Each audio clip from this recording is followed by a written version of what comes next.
More than 40,000 Palestinians have been killed in the Israel-Hamas war in Gaza. The territory's health ministry had informed. Now, Israel's offensive has also wounded 92,401 people and displaced over 85% of the population from their homes.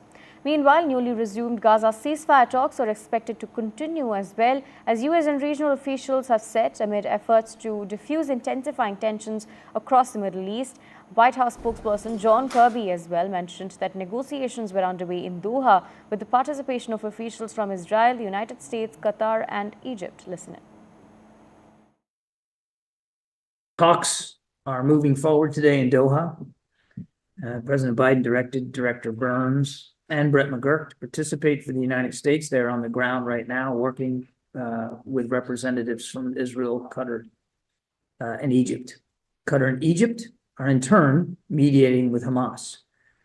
The resumption of these talks is an important step. And in the lead up to this meeting, we'd already narrowed some gaps. To bring you more details, my colleague Ghazali joins us. Ghazali, take us through the areas that have been most affected in Gaza. See, if you see the map here, this is the northern Gaza and this is the South Gaza. South Gaza touches the border of Egypt, and this is where in the North Gaza, where the Israeli operation is started post-October 7 attack.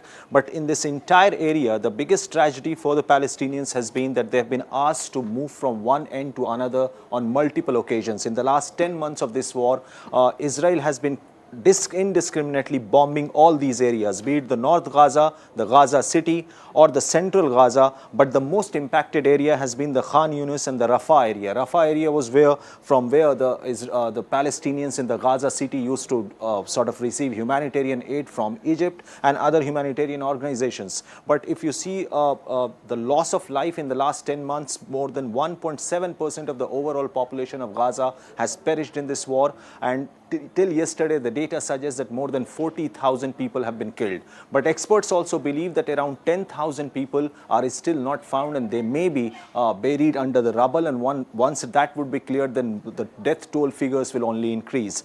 Also, nearly 60% of buildings in Gaza has been damaged, including schools, hospitals. That is also violation of international humanitarian law. The United Nations have been raising all these issues with the Israeli government and also with their counterparts in the US. But that has not deterred Israel from carrying out these attacks in the entire Gaza Strip.